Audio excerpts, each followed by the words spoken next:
ko kamal we ko kamal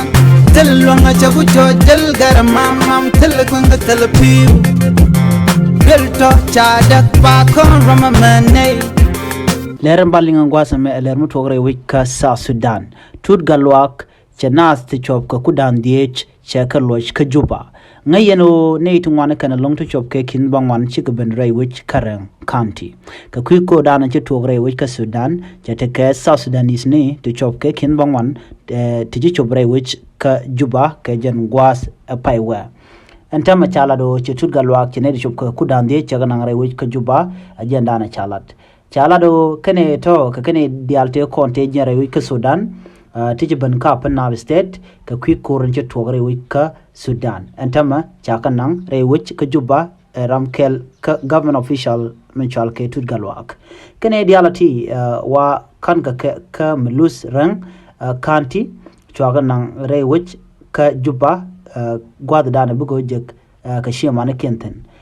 chala den ramdan la commissioner malus Ramshal ka barachol agin chalaro chine wono de ne tungwana long de ga nang gwan ko de ko tekten ko ngai ne no border gwaz tine tinan telekon ke telepiu ke kwakton ko de glo ka teleka ci cholaro ne cha renal cha jere ka ne den kon la senior government ke official contract which ka South Sudan la ken businessman ke ne kon lat kenya gad chicken renal chicken kare alaka ko ba nas bunanga ke rewish kapalosh ke karan county NMA emichara laka Ramadan la presidential advisor for security affair ke ramkel ka philanthropist chicken laro nene shine rajba Ramadan la minister of petroleum ko to bare ne ba gare laka de na de ka loch ka juba ke de ga non rewish ka South Sudan ka kwiko dana ke to rewish ka Sudan chol chela nene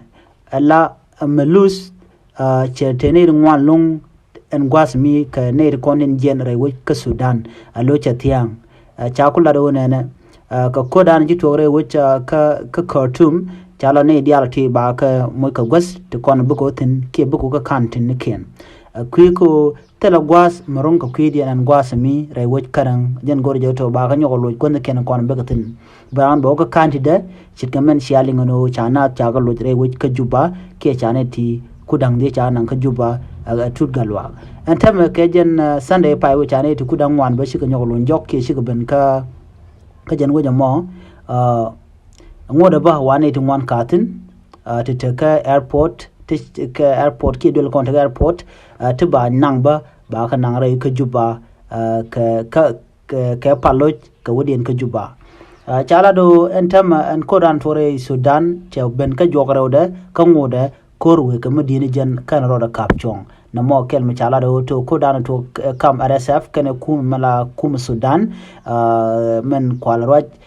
ramana la president dien chala do chinerin walong shiga tesnien ne de shop ka kudang bakal wonyam ka chane de shop ke kisni cha ka mush ka bot re wich ka Sudan chanyo la do ne dia la foreigner ken de kon la joten chingre wich ka Sudan chikene de kon jen ka Europe country Japan USA ken de ko ken cha embassy ne ken dial cha ka gak ko shikan ne ken kan nang win ken an gwada dan in shal ke airport and dan la ne la nyut re wich ka Khartoum capital ke wich Sudan jen gwada dan dit ko tin ke jen gwada dan ter ka ko tin lo shikan gwasa mo cha je yar cha jala lo Ramadan shi control ken de kon shal ka paramilitary rapid support force ke RSF ken de kon tin chi airport ka ken gwasa me chalad bo United States ken UK no gone o de diplomat ne dialtin re we ka Sudan de ke gente ramde to da we ka jen ku ko dan to kono chalad oba ken ne to wantla US citizen ni wona ka ne de condential ga dual national kine te ke citizenship ne daro chalaro kan dial ba ko lo gwanda ken chalar ne de shok kor wa kane te ga dual citizenship ngodo bo wa ba ko lo rar gol dana de ko te gendero to tin gwasmi chalar bonene ala ne de kon kan UK government chicken tana chicken kanang ka ku kan na jogo to ene dial ke jien ka teken kum Sudan ko de ko de ga kapchon ko de ga ne ken de kan mo ka gwas me de ka ye ka ja na me jen na dana chalat ko jane du shop ka kudan die jaga nang re wich ka South Sudan kan wada ba wa bane tungwan ko ken ba nyoko nang wini bane di albana ka kan tini ken ko en ranga wajen jatiang kan na ten contingent re wich ka Sudan wajen amet ke piu der ne le ne dagbo ko ngwana duno shawa banam loy ka kantide ne mejen le dan yeni ngajen gwasame biate kamal